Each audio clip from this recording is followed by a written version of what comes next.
Welcome back दोस्तों। 1984 की एक रात जब लॉस एंजलिस के आसमान पर एक बिजली कड़कती है और एक जोरदार धमाके से एक आदमी फ्यूचर से जमीन पर गिरता है। वो बगैर कपड़ों के आदमी, आधा इंसान आधी मशीन है। नाम है उसका टर्मिनेटर और दुनिया में उसको भेजने का मकसद है सारा नामी औरत को कत्ल करना। इसके कुछ देर बाद ही एक और जोरदार धमाका होता है और एक और आदमी जमीन पर आकर गिरता है। वो भी बगैर कपड़ों के है, लेकिन वो मुकम्मल इंसान है। उसका नाम है काइल रीज। उसको दुनिया में भेजने का मकसद है सारा नामी औरत को कत्ल होने से बचाना। ये सारा नामी औरत कौन है, क्यों उसको मारने और बचाने के लिए इतनी जद्दोजहद की जा रही है, ये हम आपके साथ आगे चल के शेयर करेंगे। टर्मिनेटर एक फोन बूथ पर जाता है और फोन डायरेक्टरी को उठाता है। उसमें से जितने भी सारा नामी औरतें हैं उन सब के एड्रेस मालूम करते हैं और फिर एक एक करके तमाम सारा नामी औरतों को कत्ल करना शुरू कर देता है। लॉस एंजलिस की पुलिस इस बात से परेशान है कि यह माजरा क्या है, क्या हो रहा है कि सारा नामी औरतों को क्यों कत्ल किया जा रहा है। दूसरी तरफ असल सारा कॉर्नर नामी जो एक लड़की है, वो एक आम सी सीधी सादी मासूम सी लड़की है और एक होटल में एक वेटरेस की जॉब कर रही है। वो अपनी जिंदगी से बहुत खुश और मुतमईन है। एक दिन टीवी पर न्यूज चलती है और उसको वो सुनकर बहुत ज्यादा परेशान हो जाती है कि सारा नामी औरतों को कत्ल किया जा रहा है। वो इस बात से परेशान होती है कि आखिर उसके नाम की औरतों को कत्ल क्यों किया जा रहा है। फिर एक दिन सारा की और टर्मिनेटर की एक नाइट क्लब में मुलाकात होती है और टर्मिनेटर सारा को मारने की कोशिश करता है। इससे सारा बहुत ज्यादा परेशान हो जाती है और यहाँ एंट्री होती है काइल रीज की। उसकी और टर्मिनेटर की फाइट होती है और काइल रीज सारा को वहाँ से बचाकर निकलने में कामयाब हो जाता है। सारा बहुत ज्यादा परेशान हो जाती है कि आखिर उसको क्यों मारने की कोशिश की जा रही है। इसके जवाब पर काइल रीज उसको सारी बात बता देता है कि मुस्तकबिल करीब में उसका एक बेटा होगा जिसका नाम जॉन कॉनर होगा और वो मशीनों के खिलाफ लड़ने में इंसानों की मदद करेगा। ये बात सुनकर सारा बहुत ज्यादा परेशान हो जाती है और सोचती है कि उसकी कितनी सादा सी, मासूम सी और खूबसूरत जिंदगी थी जो कि एक खौफनाक ख्वाब की तरह बन गई है। वो दोनों सारा और काइल पुलिस स्टेशन जाते हैं और अपनी तमाम बात पुलिस को बताती है। पुलिस काइल की बातें सुनकर उसको पागल समझते हुए उसको कैद कर देती है, लेकिन टर्मिनेटर सारा का पीछा करता करता पुलिस स्टेशन भी आ जाता है। वो पुलिस स्टेशन जब पहुंचता है तो रिसेप्शन पे खड़े आदमी से कहता है कि आई विल बी बैक। ये बात कहते हुए वो वापस बाहर चला जाता है। फिर कुछ देर बाद एक गाड़ी में बैठकर पुलिस स्टेशन की दीवार को तोड़ते हुए अंदर आता है और अंदर आते ही कई पुलिस वालों को कत्ल कर देता है। ये सीन मूवी का सबसे खतरनाक और दिलखराश मंजर था। इसी दौरान काइल रीज फिर सारा को किसी न किसी तरीके से वहाँ से निकाल कर ले जाता है और एक होटल में छुप जाते हैं। काइल सारा को बताता है कि वो सारा से मोहब्बत करता है और ये मोहब्बत आज की नहीं बल्कि जब उसने सारा की पहली दफा तस्वीर देखी तो उस दिन से वो सारा से मोहब्बत कर रहा है। फिर दोनों एक दूसरे के साथ टाइम गुजारते हैं, लेकिन टर्मिनेटर सारा का सुराग लगाते लगाते होटल तक पहुँच जाता है और उन दोनों को मारने की कोशिश करता है और काइल रीज सारा को वहाँ से बचाकर निकलने में कामयाब हो जाता है। टर्मिनेटर दोबारा से उनका सुराग लगाता है और एक खौफनाक लड़ाई के बाद वो सब एक फैक्ट्री में फंस जाते हैं। काइल रीज सारा को बचाने के लिए टर्मिनेटर के साथ फाइट करता है और टर्मिनेटर को एक बम धमाके से उड़ा देता है और इसके नतीजे में वो खुद भी मर जाता है, लेकिन टर्मिनेटर का लोहे का ढांचा जिंदा रहता है और रेंगता हुआ सारा के पीछे आता है। सारा इस बात से बहुत ज्यादा खौफजदा हो जाती है क्योंकि वो जानती है कि अब अगर उसने टर्मिनेटर को ना मारा तो टर्मिनेटर उसको मार देगा और यही बात सोचते हुए वो हिम्मत नहीं हारती और एक हाइड्रोलिक मशीन में टर्मिनेटर को क्रश कर देती है। आपको ये बताते जाएं कि जेम्स कैमरून की डायरेक्शन में बनने वाली ये मूवी लॉस एंजलिस के मुख्तलिफ एरियाज में इसकी शूटिंग 44 डेज में मुकम्मल की गई। इतने शॉर्ट टर्म में इसकी शूटिंग मुकम्मल करने की वजह ये है, एक तो इस मूवी का बजट बहुत कम था और दूसरे नंबर पे इसकी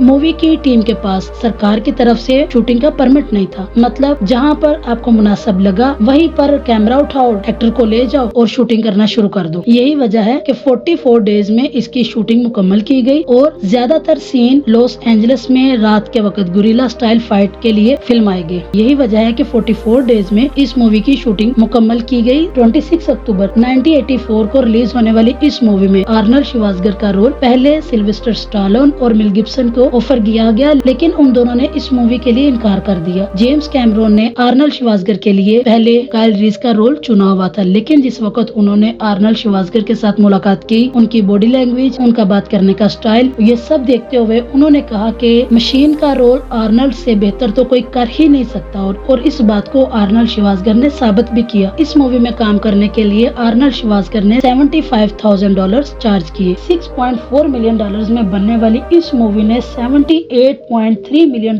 का इतना शानदार बिजनेस किया कि हमेशा के लिए एक यादगार मूवी बन गई। आपको इस मूवी का सबसे बेहतरीन सीन कौन सा लगा। अपनी राय का इजहार नीचे कमेंट बॉक्स में जरूर कीजिएगा। और अगर आपको हमारी ये वीडियो पसंद आई हो तो हमारे चैनल रिव्यू तो बनता है को जरूर सब्सक्राइब कीजिएगा। हमारी वीडियो शेयर करना, बेल आइकॉन दबाना ना भूलिएगा। ये आपकी मोहब्बत है जो हमें आगे बढ़ने में मदद देती है। मिलते हैं अपनी अगली वीडियो में। Good bye.